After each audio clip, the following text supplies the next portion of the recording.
The slap came so fast I didn't have time to react. My glasses went flying, shattering on the elegant ballroom floor as 130 guests watched in absolute silence. My cheek burned, but the pain in my chest was far worse. Juliet, my daughter-in-law, had just slapped me on her wedding day because I refused to hand over the keys to my apartment. "That's what you get for being so selfish," she screamed at me in front of everyone. "A woman your age doesn't need so much space." The silence that followed was deafening. No one moved to help me as I crouched down, trembling, to pick up my broken glasses. Some guests looked away, uncomfortable. Others whispered among themselves, but no one, absolutely no one, dared to defend the poor, old mother-in-law who had just been publicly humiliated. My son Ethan stood motionless, his gaze fixed on the floor as if I were invisible. "You're not welcome here anymore," Juliet continued, smoothing her pristine wedding gown. "Ethan and I need our privacy to start our new life. Your apartment would be perfect for us while we shop for something better." Her words were pure venom. For months, I had endured her condescending comments about my worn-out clothes, my old car, my simple life. But this had crossed a line that should never have been touched. I rose slowly, feeling all eyes on me like sharp daggers. Tears streamed down my face, but inside, something had changed forever. That slap wasn't just a physical blow, it was the final straw. For years, I had kept a low profile, living with humility and discretion. I had secrets no one, not even my own son, knew. Memories of the last few months began to bombard my mind as I slowly walked toward the exit. I remembered when Juliet first came to my apartment 2 years ago. Her face fell when she saw my modest home, my old furniture, my small kitchen. "Seriously? This is where Ethan's mom lives?" she had asked him, her voice just loud enough for me to hear. From that moment on, every visit had been a silent torture. "Aurora, you should move to a smaller place," she had told me 3 months ago during a family dinner. "At your age, you can't maintain such a big apartment. Besides, Ethan and I are thinking of having kids soon. We'll need more space." Her fake smile didn't fool anyone, except my son, who seemed to lose his personality whenever she spoke, acting like a puppet on a string. The humiliations had escalated gradually. First, it was the comments about my clothes. "Aurora, don't you have anything more modern to wear?" Then it was about my car. "That car is so old. It's dangerous for you to drive that." Next, it was my part-time job at the local flower shop. "I don't understand why a woman your age is still working instead of relaxing." Each phrase was a small, poisoned dagger stabbing at my self-esteem. My name is Aurora Hughes. I am 68 years old, and all my life, I have been a woman who prefers discretion over ostentation. I work at a small flower shop 3 days a week. I drive a 10-year-old car. I buy my clothes at discount stores. To the outside world, especially to Juliet, I am just a middle-class widow living on a fixed income. But that's exactly the image I have carefully cultivated for decades. What none of those people looking at me with pity knew was that my life had been completely different before my husband passed. My husband, Robert, had not been the office worker everyone believed. We had made a conscious decision to live modestly, to keep our true wealth a secret, to protect our family's privacy in a way that I now understood had been prophetic. As I walked out of the ballroom, the guests' conversations followed me like a toxic cloud. "Poor thing, she looks so fragile," whispered Juliet's aunt. "The bride is right. That woman can't take care of herself anymore," added Ethan's cousin. "She should be in a retirement home, not living alone," another guest commented with false compassion. Each word was like acid pouring on open wounds. The cool temperature of the ballroom's air conditioning contrasted sharply with the suffocating heat in my chest. My hands trembled as I fumbled for my cell phone in my worn black purse, a purse I had used for 5 years, not because I couldn't afford a new one, but because I had learned to value practicality over appearances, something my daughter-in-law would clearly never understand. I dialed a number I knew by heart, a number I hadn't used in over a year because I had naively hoped it would never be necessary. "Carlos, it's Aurora. I need you to come to the Royal Oaks Ballroom immediately," Yes, right now. Bring the documents you know about. It's time for them to know the truth. My voice trembled, but there was a firmness in it I hadn't felt in a long time. Are you sure, Mrs. Hughes? Carlos asked with his professional but concerned voice. Once we do this, there's no turning back.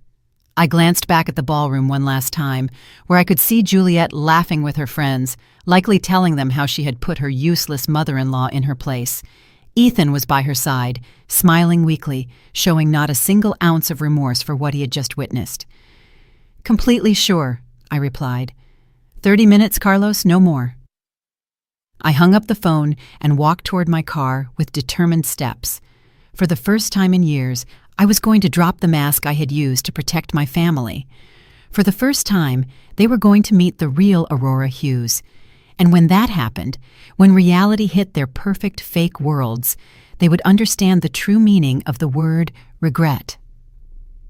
The parking lot was quiet, lit by streetlights that cast long shadows between the cars. I sat in my old sedan and waited. 30 minutes for their lives to change forever.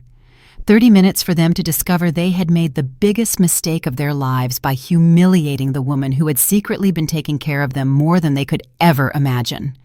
While I waited in my car, memories of how I had reached this moment began to flood my mind like an unstoppable avalanche. It had all started exactly 2.5 years ago, when Ethan came to my apartment with that nervous smile I knew so well from when he was a boy. "Mom, I want you to meet someone very special," he had told me.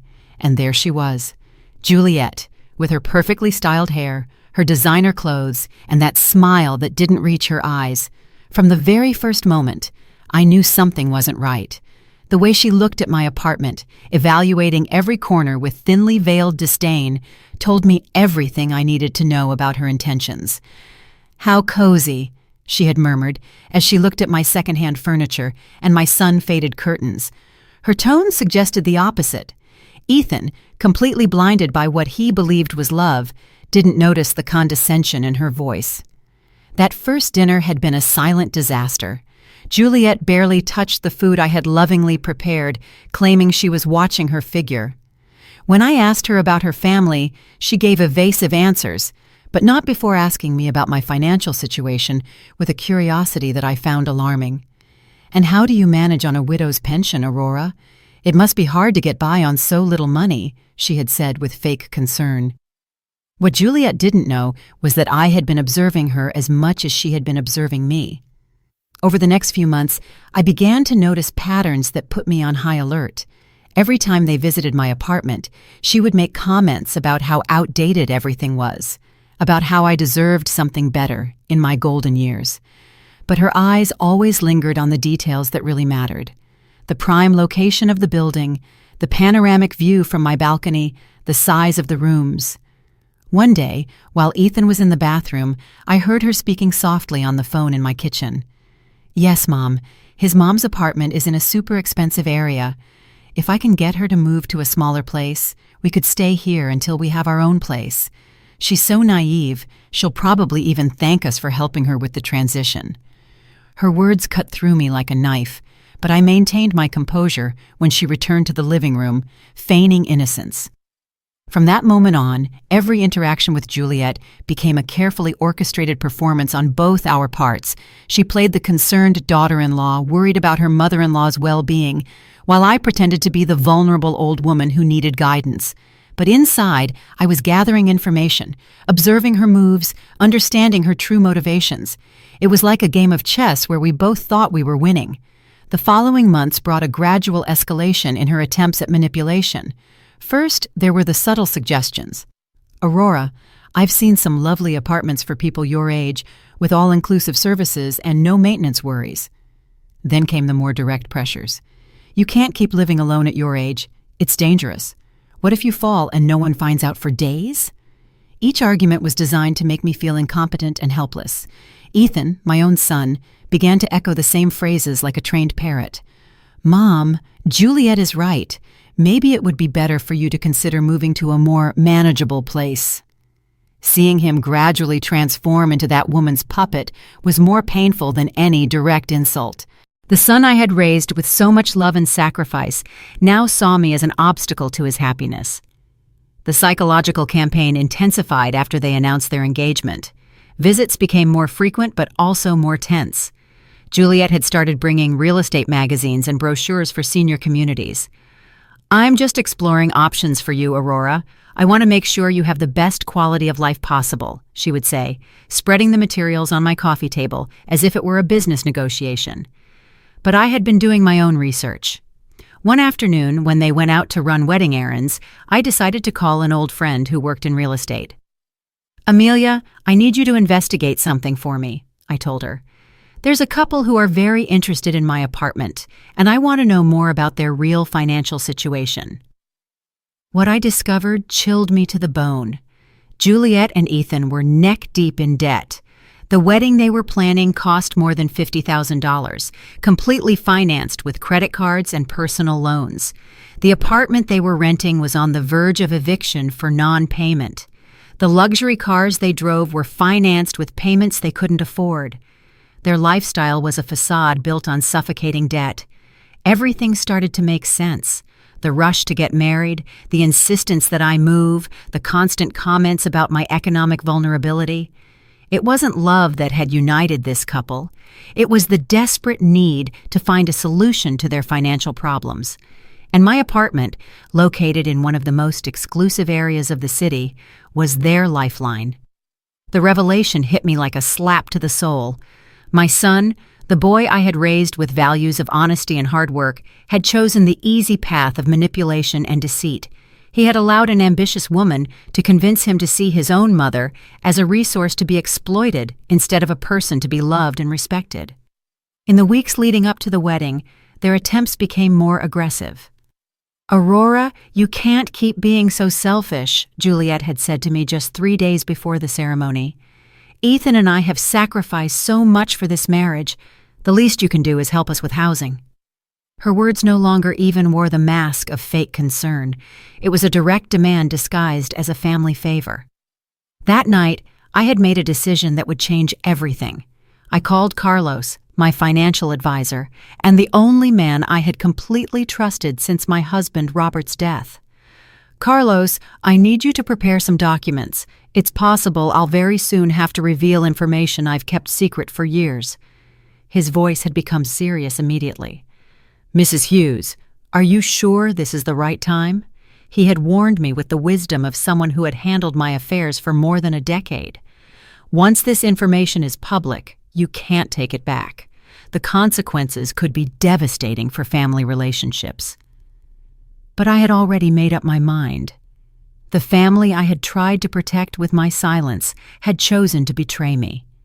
And now, sitting in my car in the ballroom parking lot, waiting for Carlos to arrive with the documents that would change everything, I realized the moment of truth had come.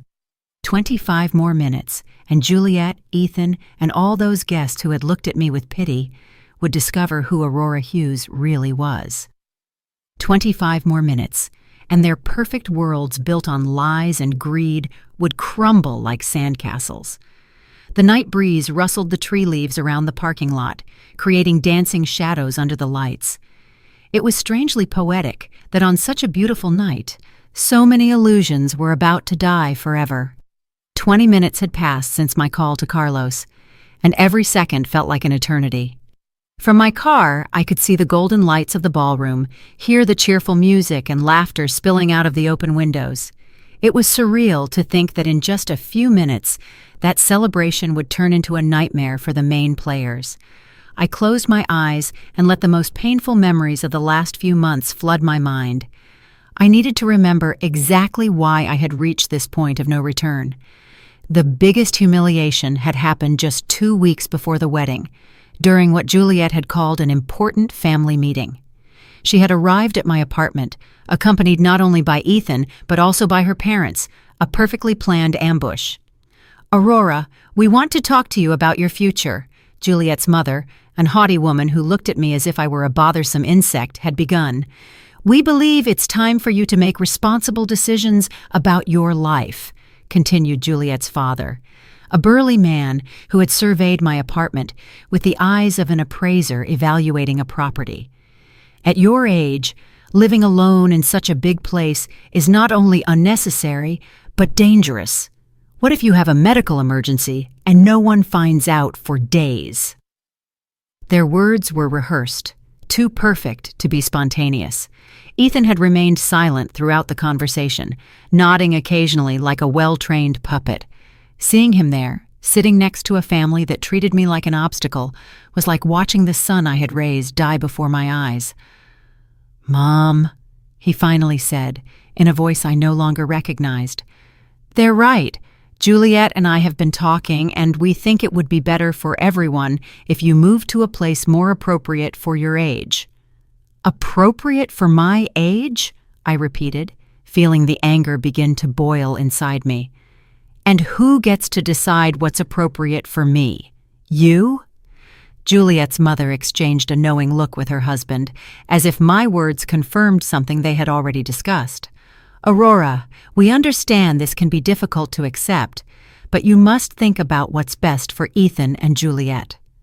"What's best for them?" I murmured, beginning to understand the true dimension of the conspiracy that had been woven behind my back. "And I suppose my apartment would be perfect for them to start their married life, right?" The awkward silence that followed my question was all the answer I needed. They had planned every detail of this conversation, every argument, every psychological pressure. Juliet took control at that moment, deploying her full arsenal of emotional manipulation. "Aurora, it's not just about the apartment, it's about your well-being. We've been doing research, and we found a wonderful residence for people your age. It has 24-hour medical services, social activities, prepared meals. You could make friends with people who understand what you're going through." Her fake smile made me nauseous. "What I'm going through?" I asked, feigning confusion. "And what exactly do you think I'm going through, Juliet?" She looked at Ethan for support before answering. "Well, loneliness, financial uncertainty, the fear of not being able to take care of yourself. It's normal at your age, Aurora. You don't have to be ashamed of needing help." The audacity of this 28-year-old woman telling me what was normal at my age left me speechless for a moment. But then I saw something in her eyes that chilled me. The absolute certainty that she had a right to my life, my home, my decisions. To her, I was no longer a person with autonomy, but an obstacle to be removed with as little resistance as possible. "We've run the numbers," Juliet's father continued, pulling out a folder they had clearly prepared in advance. "The cost of the residence would be approximately $2,500 a month. With the sale of your apartment, you'd have enough money to cover it for many years, and there would still be some left over to help Ethan and Juliet with their initial marriage expenses." There it was, the naked, raw truth. It wasn't about my well-being or my safety. It was about money. It was about converting my home into cash to finance their unsustainable lifestyle. "And if I refuse?" I asked, although I already knew the answer. "Aurora," Ethan said, his voice sounding rehearsed. "We hope it won't be necessary to take more drastic measures, but if your mental health deteriorates to the point that you can't make rational decisions—" The implicit threat was crystal clear. If I didn't cooperate voluntarily, they would seek legal ways to declare me incompetent. They had done their research, they had planned, they had prepared the ground to take everything I owned by force if necessary. The son I had raised with so much love was sitting right there, allowing strangers to threaten his own mother. That night, after they left with my firm refusal, I cried for the first time in years. Not out of sadness, but for the definitive death of the illusions I had held about my family. I had called Carlos immediately. "I need you to investigate something urgently," I had told him through tears. "I want to know exactly what the real financial situation is for my son and his fiancée. Everything. Debts, income, liabilities, everything." The results of that investigation had been devastating. Ethan earned $45,000 annually as a sales manager, but had debts of more than $80,000 on credit cards. Juliet worked part-time as an image consultant, making maybe $4,000 a year, but spent as if she had an executive salary. Together, they owed more than $120,000, not counting the loans they had taken out for the wedding. The apartment they rented for $2,000 a month was 3 months behind on payments. The cars they drove were financed with payments that took up 60% of their combined income. Their main credit card was maxed out, and they had started using cash advances to pay other debts. They were in a financial freefall, and my apartment represented their only hope of salvation. But there was something else in Carlos's report that had completely broken my heart. For the past 6 months, Ethan had been regularly calling banks and insurance companies, asking about loans against his elderly mother's property. He had been asking about legal procedures to obtain financial power of attorney over senior citizens. My own son had been planning my systematic dispossession for months. The most painful information had come at the end of the report. According to a private investigator Carlos had hired, Juliet had been telling her friends that she had sacrificed herself by getting engaged to an older, less attractive man because his mother had valuable properties and no competitive heirs. To her, marrying Ethan wasn't love. It was a strategic investment in my estate. That revelation had been the final straw. For weeks, I had considered simply revealing my true financial situation to them, thinking that maybe the shock would make them reconsider their behavior. But after reading that report, I understood that it wasn't about money or desperation. It was about a pure, calculated greed that had corrupted my son until he was unrecognizable. The days leading up to the wedding had been torture. Every phone call from Ethan was a new pressure to reconsider my position. Every visit from Juliet included poisonous comments about my stubbornness and selfishness. They had started to treat me as if I were already a senile old woman whose opinions didn't matter. The night before the wedding, Ethan had made his last attempt. "Mom, tomorrow is the most important day of my life. Please don't ruin it by being difficult. Juliet just wants what's best for all of us." His words had been the final confirmation that I had lost my son forever. The man who was getting married the next day was no longer the boy I had raised with so much love and sacrifice. And now, sitting in my car waiting for Carlos, I realized that everything had led to this inevitable moment. It wasn't about revenge or cruelty, it was about justice. It was about showing them the consequences of their actions. It was about teaching them that some lines should never have been crossed. 15 more minutes, and everything would change forever.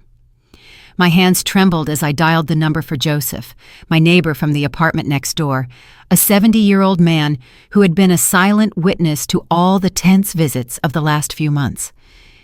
"Joseph, it's Aurora. I need to ask you for a very important favor," I said, my voice shaking. "Could you go to my apartment and bring me the brown folder from the second drawer of my desk?" "Yes, right now. It's urgent." Joseph had been like a brother to me since Robert passed away, and I knew I could trust him without him asking questions. While I waited, I remembered the conversation I had with Joseph just a week earlier. He had witnessed from his balcony when Juliet arrived with a real estate appraiser without notifying me. "Aurora, that girl brought a man with a briefcase who was measuring your apartment from the outside," he had told me with obvious concern in his voice. "When they saw me, they left quickly. I don't like what's happening at all." Joseph had been the first to notice the subtle changes in Ethan's behavior over the last few months. "Your son doesn't greet me like he used to," he had observed. "He used to stay and chat with me when he came to visit. Now he rushes in and out as if he's ashamed of something." His words had confirmed what my heart already knew. I had lost my son long before the slap that night. The folder I had asked Joseph for contained documents no one in my family had ever seen. Bank certificates, property titles, investment records that Robert and I had kept secret for decades. Documents that proved the poor widow living on a modest pension was actually a woman with enough resources to change lives with a single decision. 10 minutes later, Joseph appeared in the parking lot with the folder in his hands. "Aurora, what's going on? You look very upset," he asked as he handed me the documents. "It has to do with Ethan's wedding." I explained briefly what had happened in the ballroom. and I saw his face harden with every detail. "That woman is a viper," he muttered. "I always knew it." "Joseph, in a few minutes, a man named Carlos will arrive. When you see him, tell him I'm waiting for him here," I asked. "And Joseph, after tonight, many things are going to change. I want you to know you have always been like family to me." His eyes filled with tears as he nodded. "You're family to me too, Aurora. Do what you have to do." As Joseph returned to the building, I opened the folder and began to review documents I hadn't looked at in months. The first was a bank statement showing a balance of $5,400,000 in an investment account. The second was the property title for a downtown office building that generated monthly rent of $50,000. The third was the deed to a beach house I had bought as an investment 10 years ago. Robert had been a genius at investments, starting with a small import business and turning it into a silent empire. Together, we had made the decision to live modestly to protect our privacy and our family's security. "Visible wealth attracts problems," Robert used to say. "Invisible wealth gives you power." I never imagined I would have to use that power against my own son. Each document in that folder represented years of hard work and smart decisions. The flower shop where I worked 3 days a week wasn't because I needed the money, but because I liked to stay active and connected to the community. The old car I drove wasn't due to economic limitations, but because I had learned that unnecessary ostentation only brings problems. My apartment, the one Juliet so coveted, was actually the least valuable property in my portfolio. I had bought it not for its economic value, but for the memories it held. It was where Robert and I had spent our last years together, where we had planned our future, where he had passed away in my arms after a brave battle with cancer. But there was something else in that folder that would change everything for Ethan and Juliet. For the last 3 years, since my son had started having financial problems, I had been secretly paying many of his debts. The credit card payments he thought came from a work bonus were actually coming out of my account. The special discount on his rent that he had negotiated with his landlord was money I transferred monthly. Without Ethan knowing, I had been subsidizing his irresponsible lifestyle for years. The luxurious apartment he lived in, the car he drove, even some of the expenses for the wedding that was taking place at that very moment had been made possible by my secret financial support. I had thought I was helping my son through a difficult time, not realizing I was financing his transformation into a person I didn't recognize. The bank records showed monthly transfers totaling $4,500 that had kept the sinking ship of Ethan's financial life afloat. Money he thought came from work bonuses or tax refunds, when in reality it was his mother desperately trying to protect him from the consequences of his irresponsible decisions. The irony was devastating. While Juliet was humiliating me for being an economic burden on their future marriage, I was literally the only reason they could afford that marriage. While they were planning to strip me of my apartment to solve their financial problems, I had been solving those problems in secret for years. I closed the folder and looked toward the ballroom once more. The lights were still shining, the music was still playing, the guests were still celebrating, but in less than 5 minutes, Carlos would arrive with the final documents I needed. In less than 5 minutes, the process of cutting all the financial threads I had used to protect a son who had chosen to betray me would begin. This is not revenge, I reminded myself. This is justice.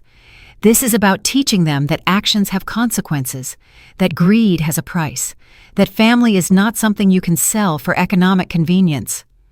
I had tried to protect Ethan from reality for too long, and that protection had corrupted him until he was unrecognizable. Headlights of a car approached the parking lot, illuminating the night with a white light that momentarily blinded me. It was Carlos, punctual as always, arriving with the documents that would change everything forever. I got out of my car and walked toward him, feeling how each step took me further away from the Aurora I had been and closer to the woman I needed to become. "Mrs. Hughes," Carlos said as he got out of his car, a legal brief under his arm. "Are you completely sure about this? Once we go in there, there will be no way to undo what is about to happen."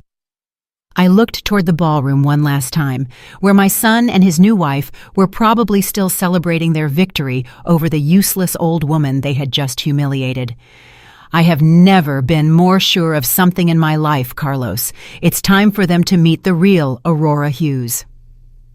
Carlos opened his folder under the parking lot light and began to show me the documents he had prepared with his characteristic efficiency. Mrs. Hughes, here is the order for the immediate suspension of all bank transfers you have been making in Ethan Hughes's name, he said, pointing to the first paper. Also, here is the notice of cancellation of the lease agreement that you had confidentially guaranteed. The landlord will receive this document tomorrow morning. I took the papers with trembling but determined hands. Each document represented a thread that I had carefully woven for years to protect my son, and now I was cutting those threads one by one. "And the payment for the ballroom?" I asked, although I already knew the answer. "Cancelled," Carlos confirmed. "The deposit you had guaranteed will be withdrawn tonight. They will have until tomorrow to find an alternative form of payment." The magnitude of what I was about to do hit me like a cold wave.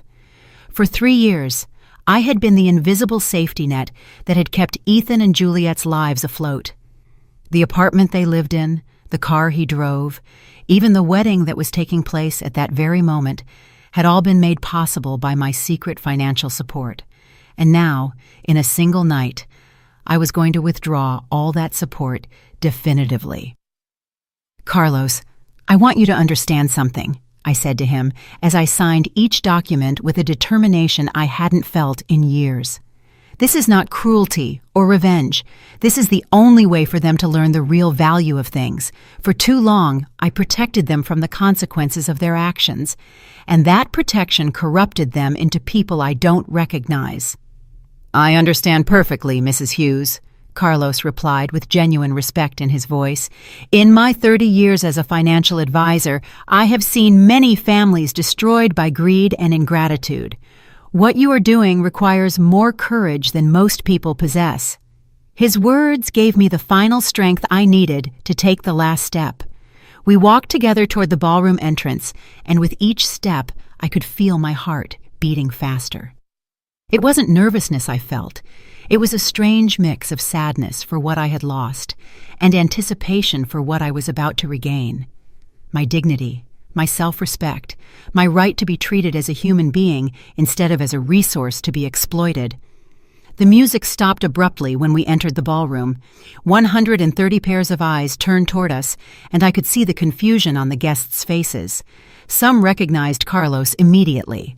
After all, he had handled the financial affairs of several prominent families in the city for decades.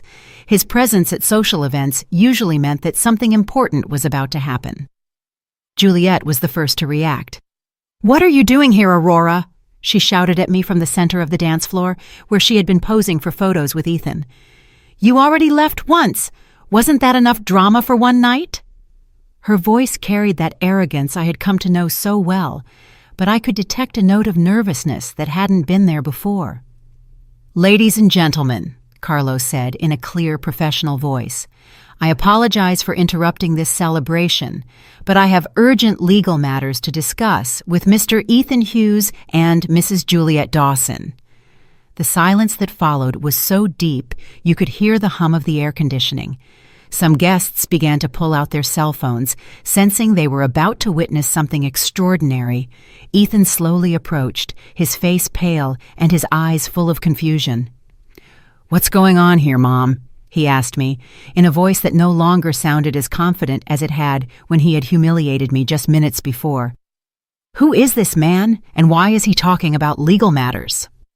I could see his hands trembling slightly as he adjusted his tie, a nervous gesture he had had since childhood. "Ethan," I said in a voice firmer than it had sounded in months, "this is Carlos Jones, my financial and legal advisor. He has come to deliver some documents that I think you will find very enlightening." Carlos opened his folder and took out the first document. Mr. Ethan Hughes, you are hereby notified that the financial guarantee your mother had provided for your lease agreement has been immediately canceled. Your landlord will be notified tomorrow morning, and you will have 30 days to find a new guarantor or vacate the property. All the color drained from Ethan's face. Financial guarantee, he murmured, looking at me with eyes that were beginning to fill with comprehension and horror. Mom? What is he talking about? But I could see from his expression that a part of him already knew. For years, he had suspected that his financial luck wasn't completely natural, but he had chosen not to ask questions because the answers might have been uncomfortable.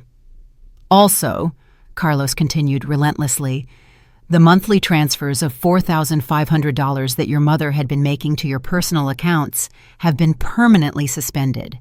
This includes payments for credit cards, car insurance, and various other expenses that you believed were being covered by other sources. Juliet let out a gasp that echoed throughout the ballroom. That's impossible, she exclaimed, running toward us, her wedding dress dragging on the floor. Ethan doesn't have a rich mother. Look how she lives. Look at her clothes, her car. She's an old woman living on a miserable pension. Her hysteria was evident, and several guests began to murmur among themselves with increasing fascination. Finally, Carlos said, taking the last document from his folder, the guaranteed payment for this celebration has also been canceled. The ballroom management will have the right to demand full payment before guests can leave tonight. His words fell on the ballroom like a bomb, and I could see some guests nervously begin to move toward the exits. The realization hit Ethan like a hammer. You, he muttered, looking at me with eyes that couldn't fully process what they were hearing. All this time, you've been paying for everything. His voice broke on the last word, and for a moment I saw the small boy he had once been, vulnerable and confused. For 3 years, Ethan, I confirmed, in a voice that sounded strangely calm after the emotional storm I had been living through.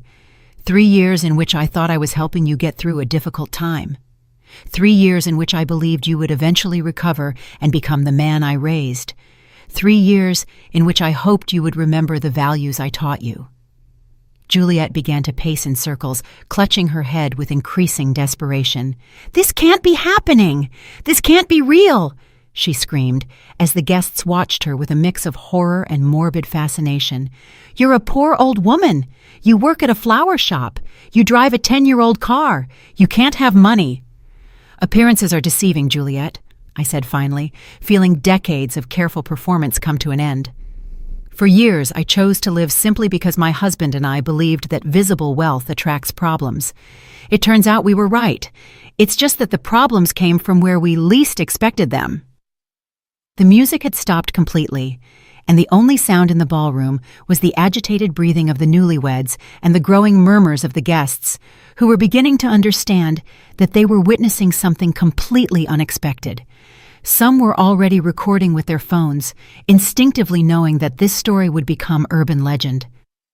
Mom, Ethan said, his voice broken. Please, there has to be some way to fix this. The wedding, the guests, everything.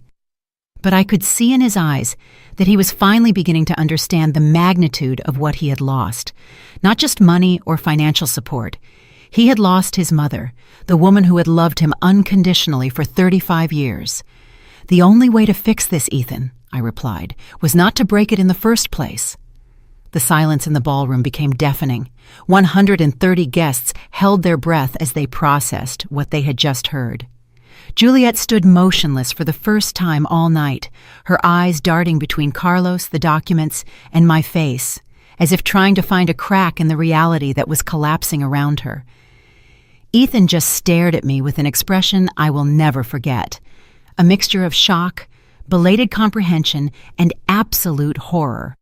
Mrs. Hughes, Carlos said in a voice loud enough for everyone to hear. Would you like me to proceed with reading the full financial details? His question hung in the air like a sword over the newlyweds' heads. I could see several guests moving closer, fascinated by the drama unfolding before their eyes. Please, Carlos, I replied, with a serenity I didn't know I possessed. I think everyone deserves to know the full truth. Juliet tried to interrupt with a desperate shriek, but Carlos raised a hand and continued with the precision of a surgeon performing a delicate operation. Over the last 36 months, Carlos began, consulting his documents, Mrs. Aurora Hughes has transferred a total of $162,000 to cover the living expenses of her son, Ethan Hughes, and his fiancée. This includes $48,000 for rent payments, $44,000 for credit card payments, $18,000 for vehicle insurance, and $22,000 for miscellaneous expenses. A collective murmur swept through the ballroom. Some guests exchanged glances of astonishment. Others pulled out calculators on their phones to verify the figures. Juliet's mother, who had remained seated at the head table throughout the confrontation, slowly stood up, her face completely pale. Furthermore, Carlos continued relentlessly, Mrs. Hughes personally guaranteed the total cost of this celebration, including the ballroom, food, music, flowers, and photography, for an amount of $53,000, money which, as I mentioned earlier, is no longer available to cover these expenses. Juliet finally found her voice, but what came out was more of a wail than coherent words. This is impossible. It's a lie. No one can have so much money and live like a pauper. She turned to the guests as if looking for support, but found only fascinated faces, and some who were clearly amused by her desperation. "My dear Juliet," I said with a calm that contrasted dramatically with her hysteria, "you have just learned a very valuable lesson about judging people by appearances. For years, I chose to live simply because my husband Robert and I valued privacy above ostentation. It turned out to be a very wise decision." Ethan finally reacted, approaching me with hesitant steps. "Mom, please, there has to be an explanation. There has to be a way to resolve this. You can't destroy my life like this." His voice broke on the last word, and for a moment, I felt a pang of maternal pain that almost made me waver. "Destroy your life?" I repeated, feeling the anger begin to boil inside me again. "I'm destroying your life? Wasn't it your wife who slapped me in front of 130 people? Wasn't it you who stood by without saying a word while I was being humiliated? Wasn't it you who planned to strip me of my home?" The truth of my words resonated in the ballroom like church bells. Several guests nodded, clearly remembering the scene that had started all this drama. Some even had videos on their phones of the slap Juliet had given me, digital evidence of the cruelty that had triggered this revelation. "But that was different," Ethan muttered, though his voice lacked conviction. "We didn't know. We didn't understand. We thought you really needed help." His excuses sounded pathetic even to himself, and I could see some guests exchanging looks of contempt. "You didn't know?" I asked, my voice rising for the first time all night. "You didn't know you were planning a family ambush to pressure me into selling my home? You didn't know you had brought a real estate appraiser without my knowledge? You didn't know you had been investigating legal ways to declare me incompetent if I didn't cooperate?" With each question, Ethan's posture shrank. Carlos took advantage of the moment to pull another document from his folder. "Mr. Hughes, I must also inform you that your mother has decided to amend her will. All assets that were previously designated for you to inherit have been redirected to charities dedicated to protecting seniors from family abuse." The impact of this declaration was like a silent explosion. Juliet staggered backward as if she had been physically hit. "You can't do that!" she shrieked, her mask of composure finally falling completely. "We're your family. Ethan is your only son. You can't disinherit him over a stupid fight." "A stupid fight," I repeated, letting the words hang in the tension-filled air. "Is that how you describe a family conspiracy to strip an old woman of her home? Is that how you justify slapping your husband's mother on her own wedding day?" My voice had turned icy, and I could see some guests flinch.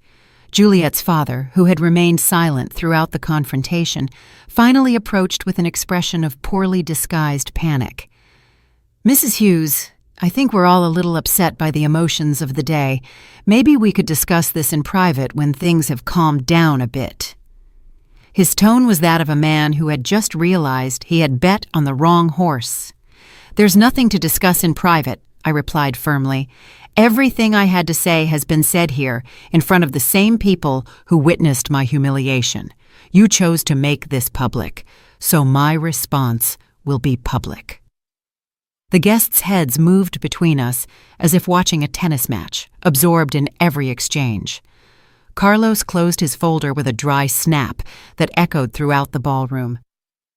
"Mrs. Hughes, all documents have been delivered and explained. The legal effects will begin immediately." He turned to Ethan and Juliet with a professional expression, but not without a certain satisfaction. "I suggest you contact your own legal and financial advisors as soon as possible." Juliet finally collapsed. She literally dropped into a nearby chair and began to cry with uncontrolled sobs that echoed through the ballroom. "Everything is ruined," she murmured through her tears. "Everything we planned, everything we worked for. It's all destroyed." Her wedding dress, once immaculate, was now wrinkled and stained with tears. "No," I said, approaching her for the first time since the slap. "What's destroyed are the lies, the greed, and the lack of respect. What's destroyed is the illusion that you can treat people like objects and expect there to be no consequences." I stopped in front of her, forcing her to look up. "This is what happens when you mistake kindness for weakness." Ethan went to his wife and placed a trembling hand on her shoulder. "Juliet, we have to find a way to fix this. There has to be something we can do." But even as he spoke, I could see in his eyes that he knew it was too late. Some bridges, once burned, cannot be rebuilt. "There is a way to fix this, Ethan," I said, looking him directly in the eyes for the first time in months without feeling pain. "You can learn from this. You can grow from this. You can become the people I hoped you would be before greed corrupted you." My voice softened slightly, because despite everything, he was still my son. But that growth will have to happen without my financial help, without my apartment, and without my inheritance. You will have to do it the hard way, like everyone else does. The ballroom remained in absolute silence, every person present knowing that they were witnessing the definitive end of a family relationship. Carlos and I headed toward the exit, leaving behind a ballroom full of shocked guests and a newlywed couple whose perfect world had collapsed in less than 30 minutes. As Carlos and I walked toward the exit, the silence behind us was interrupted by a voice I didn't expect to hear. "Wait, Aurora!" It was Lucy, Ethan's younger sister, who had been sitting at a table in the back throughout the confrontation. She ran toward us with tears in her eyes and an expression of absolute horror on her face. "Aunt Aurora," Lucy said in a trembling voice, "I didn't know anything about this. I swear Ethan never told me what they were planning with you." Lucy had always been my favorite niece, a 29-year-old who worked as a teacher and had maintained a close relationship with me even after Ethan had distanced himself. "If I had known what they were going to do to you, I would have tried to stop them." I stopped and looked at her, seeing in her eyes the same honesty I had known since she was a little girl. "I know, Lucy," I said softly, placing a hand on her cheek. "You have always been different. You've never seen people as opportunities or resources to be exploited." Her tears fell harder as she nodded, clearly devastated by her brother's actions. "But why did you never tell us about the money?" Lucy asked with genuine confusion. "Why did you keep all this a secret for so many years?" It was a question that deserved an honest answer, especially coming from someone who had always treated me with respect and genuine love. "Because your Uncle Robert and I learned a long time ago that money changes people," I explained, as some guests discreetly moved closer to listen. "We have seen families destroyed by inheritances, friendships ended by loans, and children who see their parents as walking pensions. We decided to live simply to protect the relationships that really mattered." Lucy nodded slowly, beginning to understand the wisdom behind my decisions. "But Ethan, he was different before. When we were kids, he would have defended anyone who hurt you. What happened to him?" Her question contained all the pain of a sister who had watched her brother transform into someone unrecognizable. "What happened to him was Juliet," I replied with sadness, but without bitterness. What happened to him was greed disguised as love, ambition without values, and me in my effort to protect him, depriving him of the chance to learn important lessons about responsibility and consequences. My answer resonated through the ballroom, where the guests were still engrossed in every word. Carlos had respectfully stayed to the side during this exchange, but now he approached and murmured something in my ear. "Mrs. Hughes, the ballroom manager is approaching. It seems he's already found out about the cancellation of the guaranteed payment." Indeed, I could see a burly man in a suit walking toward us with several papers in his hands and a very serious expression. "Mrs. Hughes," the manager said in a tense voice, "I just received a payment cancellation notice that is highly irregular. The contract for this celebration is guaranteed until tomorrow morning. Can you explain what's happening here?" His presence added a new layer of immediate reality to the crisis I had just triggered. "Mr. Martinez," I replied, remembering his name from the conversations we had when I secretly arranged the wedding payment. "The financial guarantee I provided for this celebration has been revoked due to extraordinary circumstances that have come to light tonight." I gestured toward Ethan and Juliet, who remained in the center of the ballroom like statues of despair. "I understand," Martinez said, looking at the scene with the experience of someone who had handled social events for decades. "And who will be responsible for the payment now? The total outstanding amount is $53,000, including the ballroom, food, music, flowers, and photography services." His voice was professional but firm, making it clear that someone would have to solve this problem immediately. Ethan finally reacted, approaching us with hesitant steps. "Mr. Martinez, there must be some misunderstanding. My mom, she can't just cancel the payment like that. We're family. This can be resolved." His voice carried a desperation I had never heard before, the desperation of a man who finally understood the magnitude of his situation. "Young man," Martinez said with the forced patience of a professional, "the financial guarantee was provided by Mrs. Hughes personally and privately. She has the legal right to withdraw that guarantee at any time. I now need someone to provide an alternative form of payment immediately, or I will be forced to suspend the event." Juliet approached, stumbling, her wedding dress now completely disheveled and her makeup smeared with tears. "You can't do this!" she yelled at Martinez. "It's our wedding day! You can't ruin our wedding day over money problems!" Her hysteria was evident, and several guests began to murmur among themselves with increasing discomfort. "Ma'am," Martinez replied with growing firmness, "I am not ruining anything. I am simply following the contractual terms that you signed. If you cannot provide an alternative payment immediately, I will have to ask all guests to leave and suspend all services." His ultimatum fell on the ballroom like a final sentence. The reality of the situation began to penetrate the minds of the guests. Some had already started to grab their bags and discreetly head for the exits. Others remained fascinated by the drama that continued to unfold, like spectators of a traffic accident they couldn't look away from. "Mom," Ethan said, approaching me with tears in his eyes for the first time since he was a child, "please, I know what we did was wrong. I know we hurt you. But there are 130 people here. There are photos. There are memories. You can't destroy all this over a fight." His voice broke on the last word, and for a moment I saw the little boy he had once been. "Ethan," I replied, with a calm that surprised me, "I am not destroying anything. You destroyed this when you chose greed over love, when you chose manipulation over honesty, when you chose to publicly humiliate me instead of treating me with the respect I deserve as your mother." Each word was like a dagger, but they were words that needed to be said. "But what are we going to do?" Juliet asked in a desperate voice, looking at the guests who continued to leave the ballroom. "How are we going to explain this? How are we going to pay for all of this?" Her panic was evident, and I could see she was finally starting to understand the real implications of her actions. "You're going to do what all responsible people do," I replied. "You're going to find ways to earn money honestly. You're going to learn to live within your means. You're going to discover what it means to work hard for the things you want, instead of expecting others to provide them for you." My voice had grown stronger, and I could feel decades of accumulated wisdom pouring out through my words. Carlos approached discreetly and murmured, "Mrs. Hughes, the legal process is complete. All documents have been delivered and explained. There is nothing more we can do here." His message was clear. It was time to leave, to let Ethan and Juliet face the consequences of their decisions without my presence as a distraction.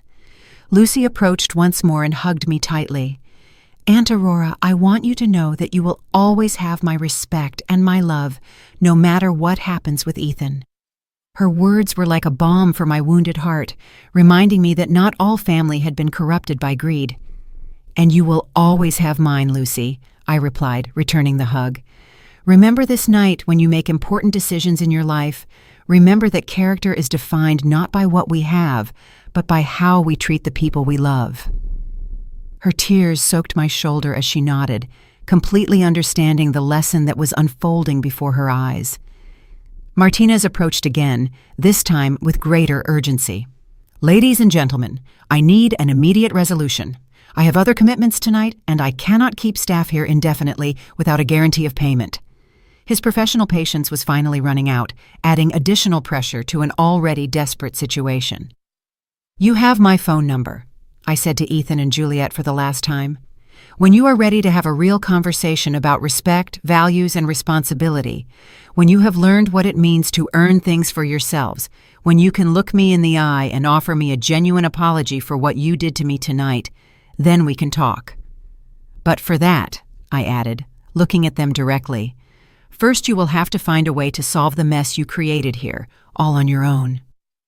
With those words, I turned and walked toward the exit with Carlos, leaving behind a ballroom full of chaos, despair, and the harsh reality of deserved consequences. 3 days after the wedding, my apartment had become a refuge of peace I hadn't experienced in years.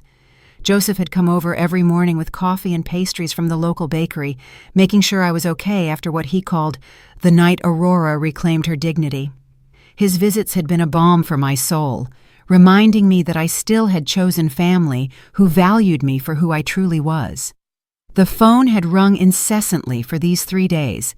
Ethan had called 37 times, leaving messages that evolved from initial anger to desperate pleading. Juliet had sent 14 text messages, each more hysterical than the last. Her parents had shown up at my door twice, demanding that I fix the mess I had caused, but I had held my ground with a calmness that surprised even myself. Carlos arrived that morning with news that, while expected, was devastating in its full scope. "Mrs. Hughes," he had told me as we drank tea on my balcony, "I have received reports from all fronts. Ethan and Juliet were evicted from their apartment yesterday morning. The ballroom has initiated legal proceedings to recover the $53,000 owed. Their credit cards have been canceled for non-payment." "And where are they living now?" I had asked, although a part of me already knew the answer. "With Juliet's parents," Carlos replied. "Apparently, it's a 2-bedroom apartment where 3 people already live. The situation is tense, according to my sources." His expression suggested that tense was a very conservative description of reality. That afternoon, while I was watering my plants on the balcony, I saw a familiar car park in front of the building. It was Lucy, but this time she wasn't alone. With her was Amelia, my old friend from the real estate sector, and to my surprise, Joseph got out of the back seat. "Aurora!" Lucy yelled from the sidewalk. "We need to talk to you. There are things you need to know." When they arrived at my apartment, their faces wore a mixture of urgency and concern that immediately put me on alert.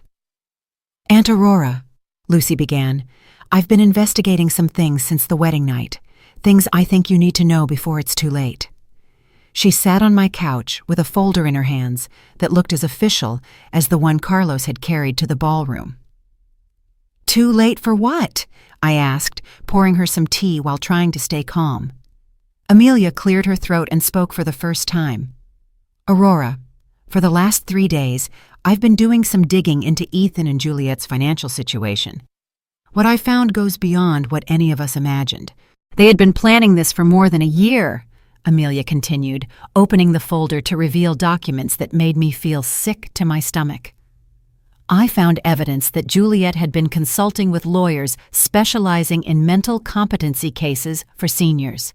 They had a detailed plan to legally declare you incompetent and gain control over all your properties. Joseph, who had remained silent until then, leaned forward with a grave expression. Aurora, there's more. That night, after you left the ballroom, I overheard Juliet talking on the phone with someone. She was saying that the old woman had ruined everything, but they still had Plan B. His words sent a shiver down my spine. Plan B? I repeated, feeling my stomach clench with a mixture of fear and anger. Lucy took my hand and squeezed it gently. Aunt Aurora, they've been telling everyone you've gone senile, that the scene at the wedding was evidence that you've lost touch with reality. They're building a case for a judge to declare that you can't handle your own affairs. The magnitude of their betrayal expanded before me like an infected wound. It wasn't enough to have publicly humiliated me, to have planned to strip me of my home, to have conspired against me for months. Now they were trying to use my justified response to their cruelty as evidence of mental incompetence. It was a wickedness that surpassed anything I had imagined possible. But that's not all, Amelia added, her voice trembling. I've discovered that Juliet has been spreading rumors in the neighborhood about your erratic behavior. She has visited several of your neighbors, suggesting that they should report anything concerning they observe about you. The systematic nature of her defamation campaign left me breathless. Carlos, who had returned for our scheduled meeting, entered the apartment at that moment and found the atmosphere thick with tension. Mrs. Hughes, I see you've already found out about some of the recent maneuvers. His expression was more serious than I had ever seen it. I have some additional news that confirms what your friends have discovered. Ethan filed a preliminary petition yesterday, Carlos said, pulling documents from his own folder. He is requesting that a court evaluate your mental competency based on what he calls irrational behavior and erratic financial decisions. He has provided sworn statements from several witnesses who were present at the wedding. Sworn statements? I asked, feeling the anger begin to replace the shock. What kind of statements? Carlos consulted his papers before answering. Statements describing your unjustified emotional outburst against an innocent young couple. Statements characterizing your financial decisions as vengeful and destructive. Statements suggesting that you have lost the ability to make rational decisions. Lucy squeezed my hand tighter. Aunt Aurora, they've convinced several wedding guests to sign declarations. Most of them don't really understand what was going on that night. They just saw an old woman attacking newlyweds. Her voice contained all the frustration of someone who had seen the truth but felt powerless to make it prevail. But we have good news too, Joseph intervened with a smile that contrasted dramatically with the gravity of the situation. It turns out there are more people on your side than they imagine. He took out his own cell phone and showed me a screen that left me stunned. Joseph, what is this? I asked, looking at what appeared to be a social media video with thousands of views.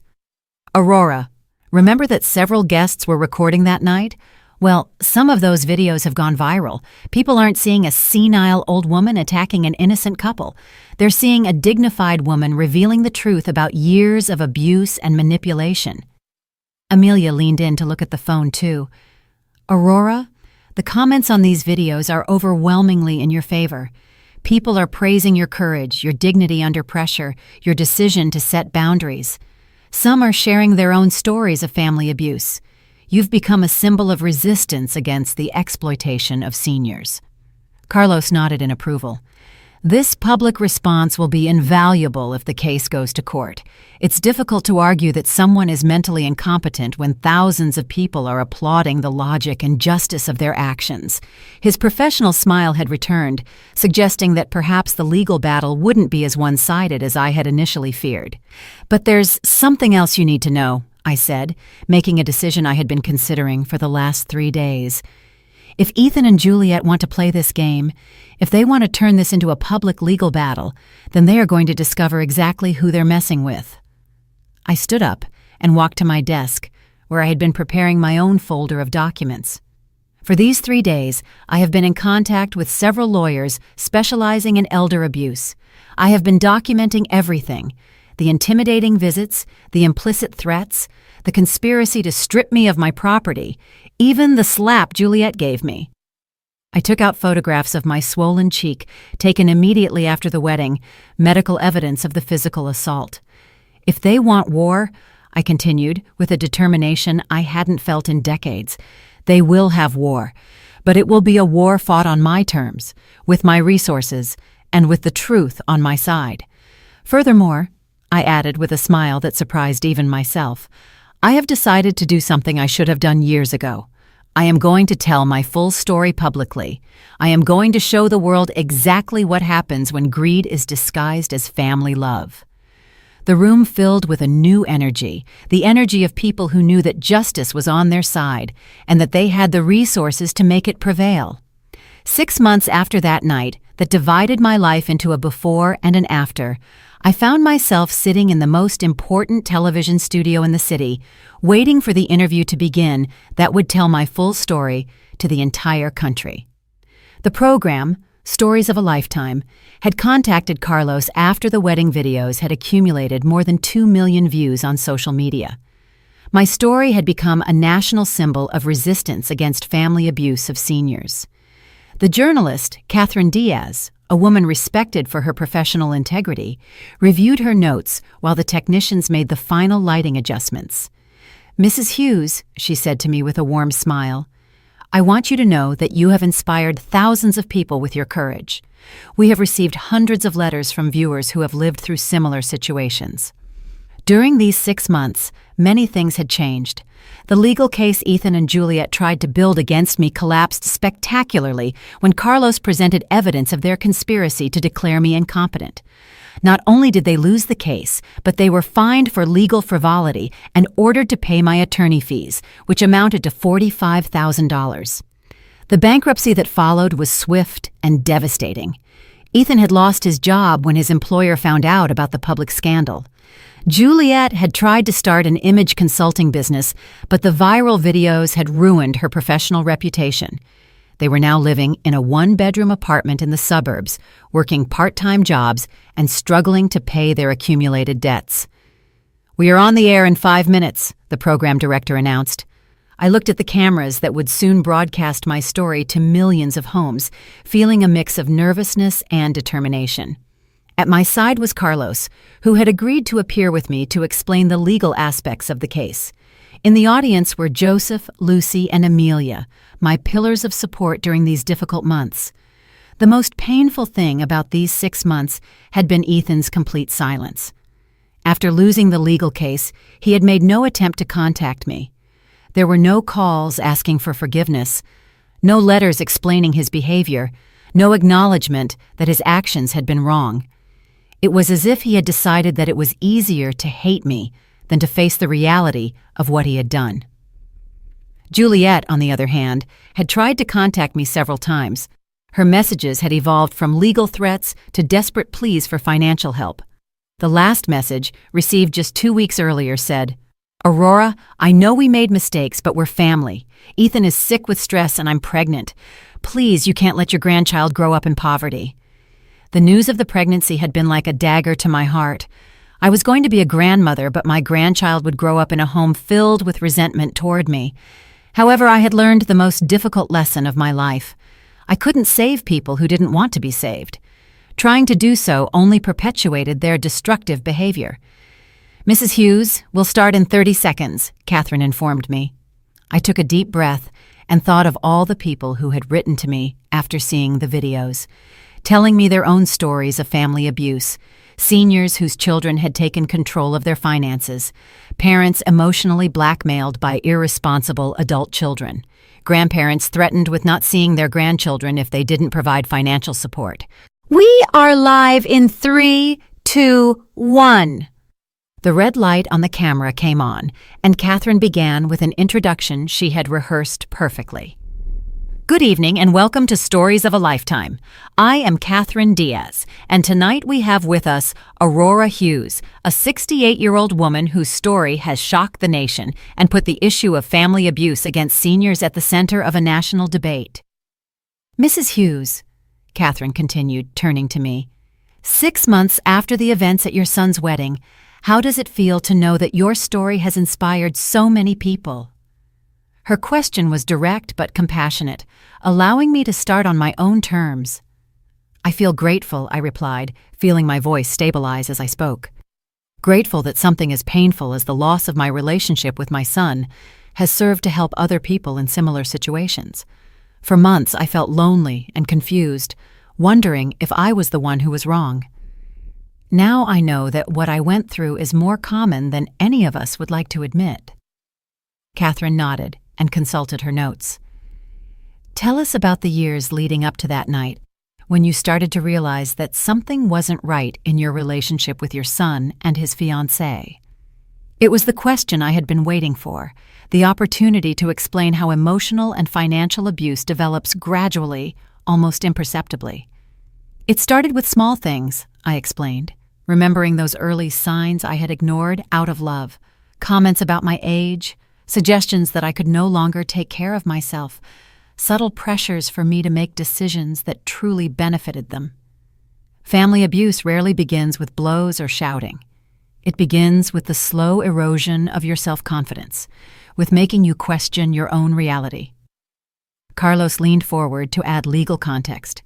What Aurora describes is a classic pattern we see in elder abuse cases. The perpetrators, especially when they are family members, use psychological manipulation tactics before proceeding to more direct forms of coercion. It's insidious because it's disguised as loving concern. "And the moment of the revelation?" Catherine asked. "When did you decide to expose the truth about your financial situation?" It was the question I knew would come, the one that required me to explain the most difficult decision of my life. "The slap," I replied simply. "When Juliet slapped me in the middle of the ballroom in front of 130 people for refusing to hand over the keys to my apartment, I knew she had crossed a line I couldn't ignore. In that moment, I understood that it was no longer about protecting my family from the consequences of their actions. It was about protecting myself from continuing to be abused." The interview continued for 45 minutes, covering all aspects of my story. I talked about the decision to live simply to protect my privacy, about the years of secret financial support I had provided, about the conspiracy to declare me incompetent, and about the legal battle that followed. Each answer was designed not only to tell my story, but to educate others about the warning signs and available resources. "Mrs. Hughes," Catherine said near the end of the program, "do you have a message for your son if he is watching this interview tonight?" It was the most difficult question, the one I had been both dreading and hoping for. I looked directly into the camera, knowing there was a chance Ethan was watching. "Ethan, if you are listening to this, I want you to know that I still love you. I will always love you because you are my son. But loving someone doesn't mean allowing them to abuse you. Loving someone doesn't mean sacrificing your dignity for their convenience. Loving someone doesn't mean becoming a victim of their greed. The doors to my heart will always be open for you," I continued, feeling tears begin to well up in my eyes. "But only if you can walk through them as the honorable man I tried to raise you to be. Only if you can look me in the eye and accept full responsibility for your actions. Only if you can show that you have learned that family is built on love and respect, not on opportunism and manipulation.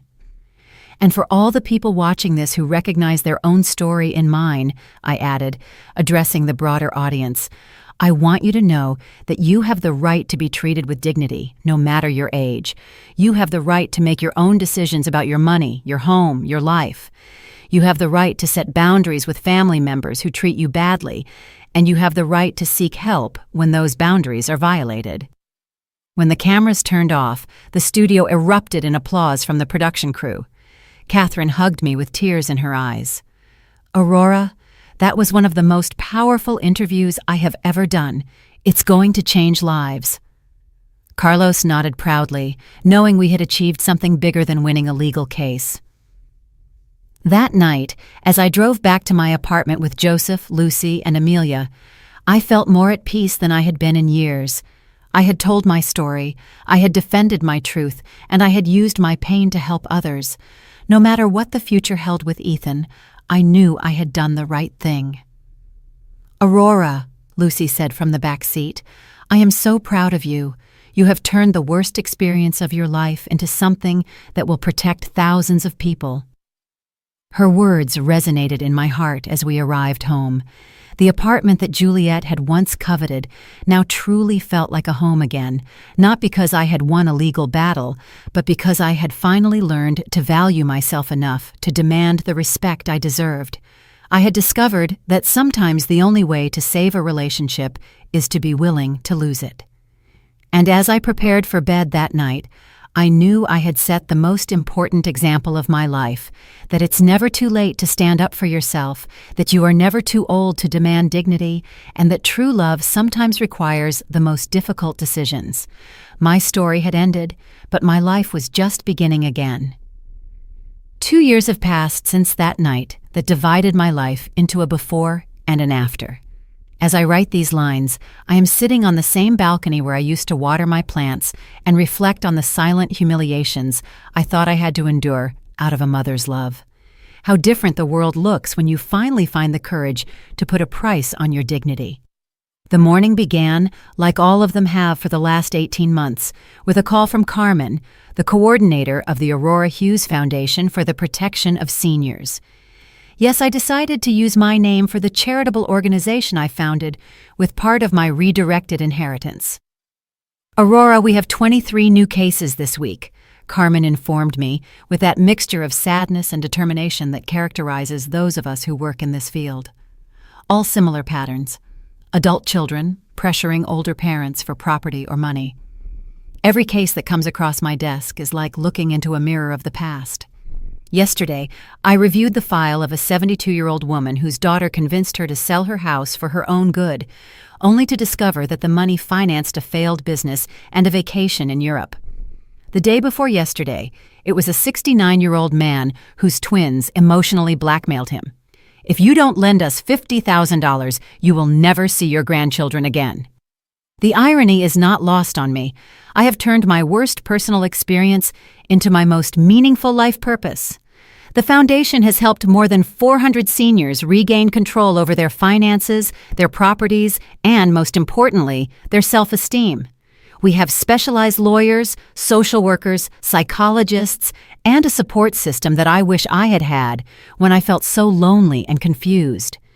Joseph is still my dearest neighbor, although he is now also my foundation's vice president. His 72 years are filled with a renewed energy since he started giving lectures on how to detect family manipulation. "Aurora," he told me last week as we were reviewing cases, "I never thought my golden years would include becoming a detective for dysfunctional families, but it's the best adventure I've ever had." Lucy moved into the apartment next door a year ago. After her divorce from a marriage that had lasted only 8 months, she decided she needed to be close to the bravest person she knows. Working as the Foundation's educational director has given her a purpose she never found in her career as a traditional teacher. "Aunt Aurora," she tells me frequently, "you taught me that sometimes real family doesn't come from blood, but from those who choose to respect you unconditionally." The success of my public story has brought unexpected consequences. The book I wrote with the help of an investigative journalist became a national bestseller. When Love Hurts, An Elderly Woman Fights Back has sold more than 200,000 copies, and all the royalties go directly to the foundation. The letters I receive from readers are living testimonies that my experience resonated in thousands of homes where silence had been the norm. Carlos is still my financial advisor, but now he is also the Foundation's principal accountant. His experience in handling the legal aspects of my confrontation with Ethan has become an invaluable asset in helping others in similar situations. "Mrs. Hughes," he told me during our monthly meeting, "we have recovered more than $3 million in properties and savings that abusive family members had illegally obtained. The question everyone asks me, the one that comes up in every interview and every deep conversation, is if I miss Ethan. The answer is complex and painful. I miss the child he was, the young man who had shown flashes of kindness and honor. I miss the illusion of the family I thought we had, but I don't miss the last few years of manipulation, emotional blackmail, and systematic disrespect. Ethan tried to contact me exactly 3 times during these 2 years. The first was 6 months after the television interview, when apparently some co-workers had seen the show and started treating him differently. The second was when his son, my grandson Oliver, was born 14 months ago. The third was 3 months ago when Juliet left him, taking the baby and half of their meager possessions. Each time he called, it was to ask for financial help, never to offer a genuine apology or acknowledge the harm he had caused. His pattern of thought remains identical. He sees his problems as external injustices, not as consequences of his decisions. The last conversation lasted less than 5 minutes and ended when he said, "Mom, your pride is more important than your grandson." I replied with a clarity that surprised me. "Ethan, my dignity is exactly as important as my grandson, and I hope that one day he learns that lesson better than you did." It was the first time I had ever hung up the phone on my son, and it was also strangely liberating. The topic of Oliver, my grandson, is the only one that can still make me cry. He is 14 months old and does not know me. When Juliet left, she took all the family photographs, including the few I had of him. I have created a trust fund for his college education, administered by Carlos, that will be available when he turns 18, regardless of the relationship we have by then. Maybe, Amelia tells me during our weekly dinners, when Oliver is older, he will seek his own answers about what happened in his family. Maybe he will find the courage to get to know his grandmother for himself. Amelia has become my closest confidant, especially since she also had to set difficult boundaries with toxic family members a decade ago. What surprises me most about these 2 years is how much my physical and mental health have improved. During the last few years with Ethan and Juliet, I had developed chronic insomnia, constant headaches, and an anxiety that kept me in a state of permanent alert. My doctor says my current tests show the stress levels of a woman 10 years younger. Aurora, Dr. Hernandez told me during my last checkup, "It's impressive how the body responds when we eliminate sources of toxic stress. Your blood pressure is perfect, your sleep is restorative, even your posture has improved." He's right. I walk more upright. My voice sounds firmer, and my hands no longer tremble when I make important decisions. The flower shop where I worked closed a year ago, but I found a new passion in the community garden I helped establish in the building. I teach other older residents about medicinal plants and organic growing techniques. It's an activity that connects me with the earth and with people who appreciate accumulated wisdom instead of seeing it as obsolescence. My current routine includes 3 days a week at the foundation offices, 2 days visiting the homes of seniors who need emotional support, and weekends dedicated to writing my second book. This one will focus on practical strategies for detecting and preventing family financial abuse based on the cases we have handled. The apartment that was once a source of greed is now a space of peace and creativity. I have converted Ethan's old room into an office where I receive people who need guidance. The walls are filled with thank you letters, photos of families we have helped reconcile in a healthy way, and diplomas from the universities where I have given lectures. One of the most rewarding experiences of this period has been becoming a mentor to other older women who are facing similar situations. Margaret, 74 years old, came to the foundation 6 months ago after her son sold her car without permission to pay off gambling debts. We worked together for 3 months, and last week she sent me a photo of her smiling in her new car, which she bought with her own savings after recovering the money legally. "Aurora," Margaret wrote to me in her letter, "you taught me that setting boundaries is not cruelty, it's survival. You taught me that self-love is not selfishness, it's a necessity. You taught me that it's never too late to stand up for yourself." Her words reminded me why all this pain was worth it. Reflecting on these 2 years, I understand that my story does not have the traditional happy ending where the whole family reconciles and we live happily ever after. But it has something better. It has authenticity, reclaimed dignity, and a purpose that transcends my personal pain. I have learned that sometimes the greatest demonstration of self-love is to walk away from those who insist on hurting you. If I could send a message to the past, to the Aurora who walked into that wedding ballroom 2 years ago, I would say to her, have courage. What is about to happen will be painful, but on the other side awaits a life more authentic than you ever imagined possible. Peace awaits you, the peace that comes from knowing you will never again allow anyone to treat you as if you are disposable. Tonight, as I finish writing these reflections, I look toward the future with renewed hope. Tomorrow, I have a meeting with senators to discuss new legislation to better protect seniors from family abuse. Next week, I am inaugurating the Foundation's 3rd Regional Center.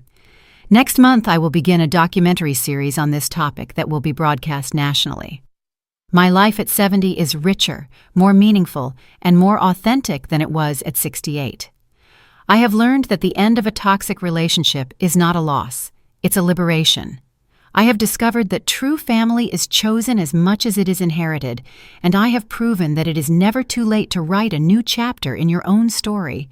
When people ask me if I regret what I did that night, my answer is always the same. Did you like my story, and which city are you listening from? Let's meet in the comments. If you like the story, you can support me by sending a super thanks so I can keep bringing more stories like this. Thank you so much for your sweet support.